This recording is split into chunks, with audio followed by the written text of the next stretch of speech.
Hello everyone! Welcome back again sa ating panibagong video. Sa video na ito, ayan, nagluluto nga pala tayo dyan ng tinapay kasi nagutos yung anak ng amo ko na magluto daw ako ng tinapay kasi dadalhin niya sa park. Wala na nga masyadong gamit panluto kaya ayan, naisipan ko manok na muna ang ilalagay natin sa ating tinapay. Ganap na lang talaga ako na paraan para may maipalaman ako dyan sa ginagawa ko. Hindi ko nga pala nabidyohan yung mga ginagawa ko noong una kasi nga naman, alam nyo na, minsan nakakalimutan ko mag-video. Katapos ko nga palang masahin at maglagay na ng palaman, ayan, dahan-dahan na natin yung ilalagay sa oven para lutuin na natin yan. Hindi nga pala ako naglalagay ng mantika dyan sa lagayan ng tinapay sa lutuan kasi nga, yan din yung isang tendency na magdidikit yung ating lutuan o kaya mangingitim. Kaya mas pinili ko na lang yan nalagyan ng budburan ng kaunting harina. Hindi naman talaga siya didikit basta meron ng kaunting harina mga idol, kaya ayan, nagpahid na naman ako dito sa pangalawang ginawa ko. Dati nung nagtatrabaho nga pala ako sa bakery, hindi naman talaga itlog ang pamuna sa ibabaw ng tinapay, kundi yung gatas na malabnaw. Yun po talaga ang pamahid ng mga tinapay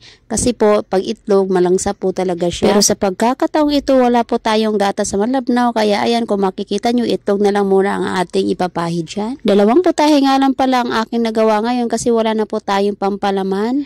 Ang importante, nakagawa talaga ako sa inuto sa anak ng amo ko kaya ayan, for the pahid-pahid muna si Inday dyan sa aking tinapay. Sa magtatanong pala kung ano nga pala ang ipinalaman ko dyan, sa atar lang po ang pinalaman ko dyan. Alam yan ng mga kababayan natin nasa ibang bansa o nandito sa Middle East. Habang nakasalang yung isang putahe natin, kaya ayan, saka ko nagpahid-pahid siya ng itlog para naman pag naluto siya, magiging golden yellow po ang kanyang kinalalabasan. Hindi po talaga siya maputla. Pag itlog nga po pala ang ginamit natin sa pamahid ng ating tinapay, make sure lang po na yung egg yolk lang po ang ating gagamitin. Hindi po kasama yung white. Parang may nag-notif na naman dyan sa aking cellphone kaya napatingin ako sa camera. Nagdahan-dahan nga po pala ako dyan magpahid kasi nga hindi naman po yan madalian at saka hinihintay ko din maluto yung isa kong nakasala. Dinamihan ko na nga pala dyan ang aking pagluluto para naman makakuha kami ng pang-snack mamayang gabi. Para-paraan lang naman talaga para naman meron kang malamon sa susunod na mga oras, o diba? Mindset ba? Kasi minsan nauubusan din tayo ng iisipin natin kung ano